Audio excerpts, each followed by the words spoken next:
여러분 안녕하세요. Let's enjoy Dr. Y's Chest Radiology. I'm Dr. Y, Medical Professor, Seoul, Korea. 오늘은 그 72번째 시간 폐혈증성 폐색전증 Septic Pulmonary Embolism에 대해서 알아보겠습니다. 폐혈증성 폐색전증, 폐혈증 성질이 있는 폐색전증 이런 뜻이 되겠죠. 폐혈증, sepsis가 기본적으로 있고 거기서 비롯된 폐, 허파의 색전증입니다.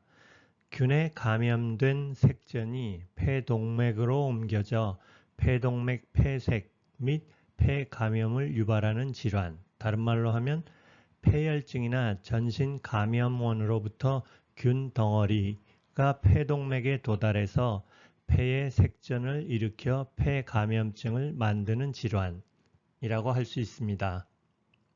영어 원 내용 설명은 이렇습니다. Septic Pulmonary Embolism, SPE, embolization of infectious particles, intravascular thrombus containing microorganisms into the lung by a pulmonary arterial system, 또는 microorganism containing thrombus causing mechanical blockage of pulmonary arteries and inflammatory reactions within the lung. 환자의 상태는 이렇습니다. 많은 경우에 non-specific합니다. 이 증상을 보면 septic pulmonary emboli다 하고 특정 지을 특별한 증상은 없다는 뜻이 되겠습니다. Mostly as bacteremia, 폐혈증은 당연히 있겠습니다. 그리고 흉부 증상, dyspnea, 호흡곤란, chest pain, 흉통, cough, 기침은 있겠습니다. 그리고 당연히 primary focus, 오리진하는 병변, 예를 들어서 간 농양 같으면 간 농양에 따른 증상이 있겠습니다. septic pulmonary emboli가 되게 하는 균을 보내주는 원인 병소, primary site는 right-sided infective endocarditis, 특히 삼천판, 또 infection elsewhere with septal defect, septal defect가 있는데 다른 곳에 감염이 있거나 DVT가 있는데 그것이 감염된 경우, 베인 카테타, 특히 센트럴 라인이 감염된 경우, 페이스메이커 와이어가 감염된 경우, 페리오돈탈 인펙션, 이빨 주위 감염이 문제가 될 수 있겠고 우리나라에는 간 농양, 리버 앱세스도 꽤 있습니다.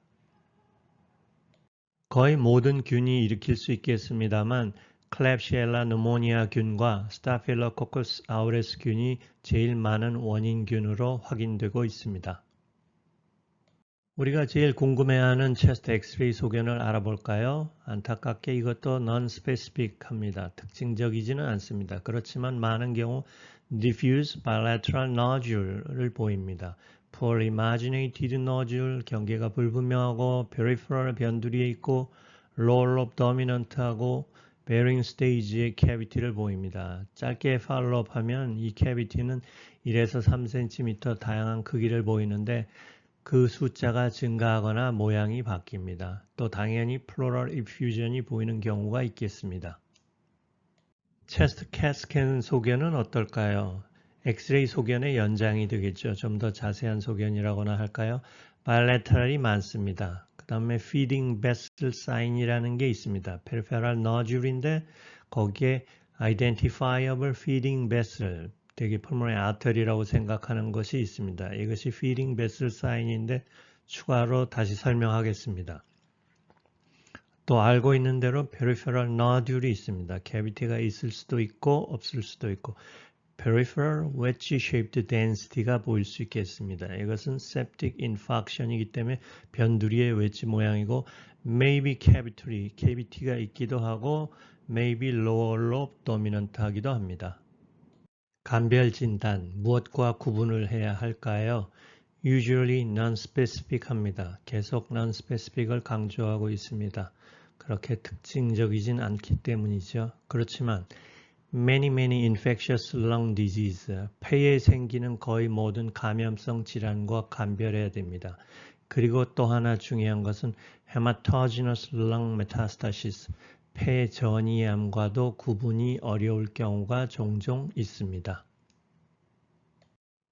구독, 좋아요. 감사합니다. 복 많이 받으세요. 자, 지금까지 배운 지식을 바탕으로 실제 사진을 경험해 볼까요? 첫 번째 경우입니다. 왼쪽 체스트 엑스레이에서 무엇이 보이나요?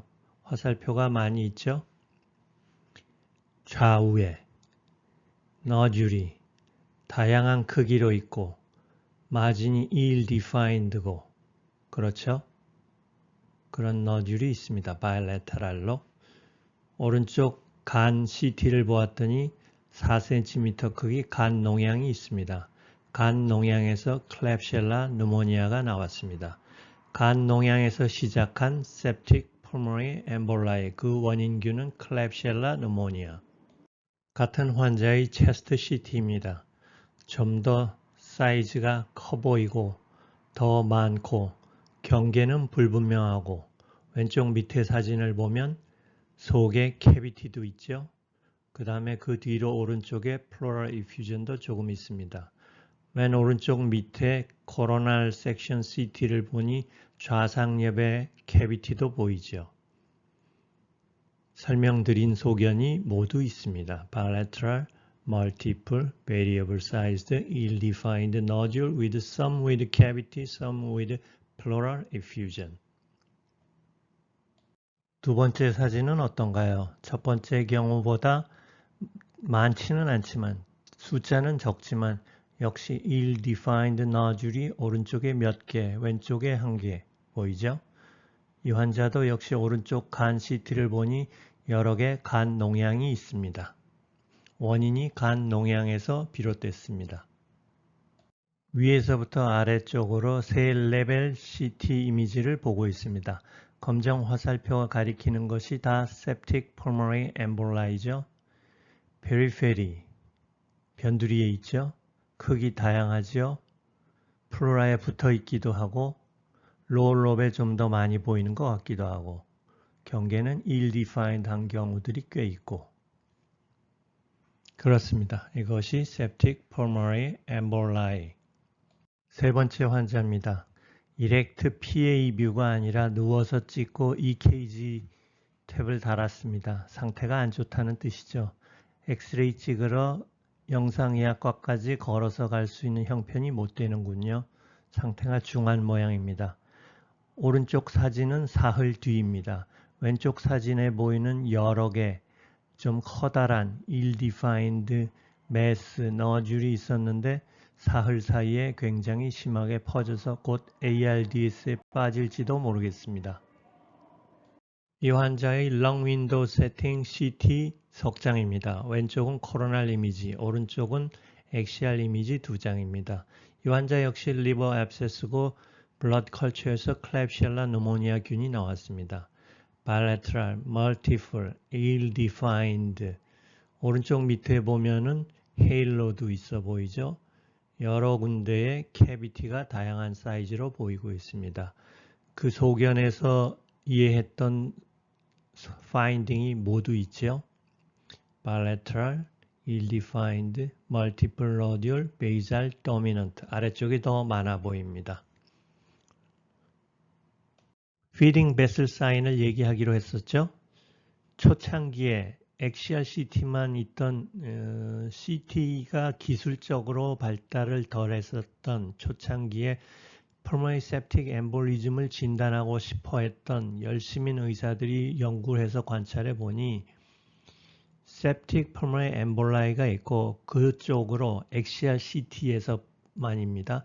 그쪽으로 들어가는 혈관이 보이더라. 이것이 폐동맥이고 이 혈관을 통해서 균이 들어가서 이 septic emboli를 만들었을 것이다 라고 가정하여 feeding vessel sign이라 말하였고 그것은 septic pulmonary emboli의 스페시픽 소견이다 라고 의견을 말하였습니다.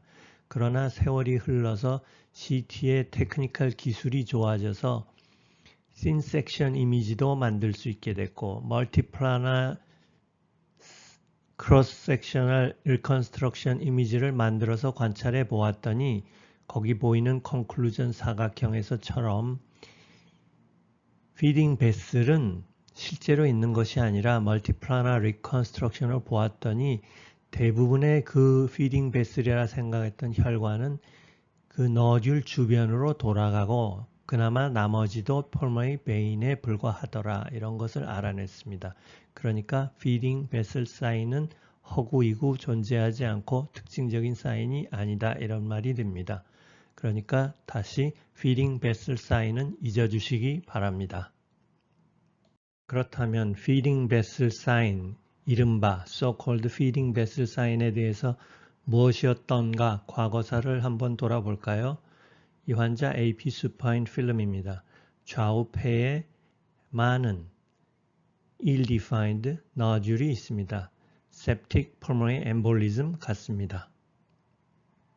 CT 초창기에 생각했던 feeding vessel sign은 지금 노란 동그라미가 가리키는 그런 것을 보면서 상상을 하지 않았나 싶습니다.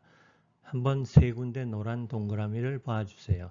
변두리에, 페리페리에 웨지 모양 또는 ill-defined nodule이 붙어 있고 그 앞으로 혈관들이 길게, 가늘게 붙어 있죠.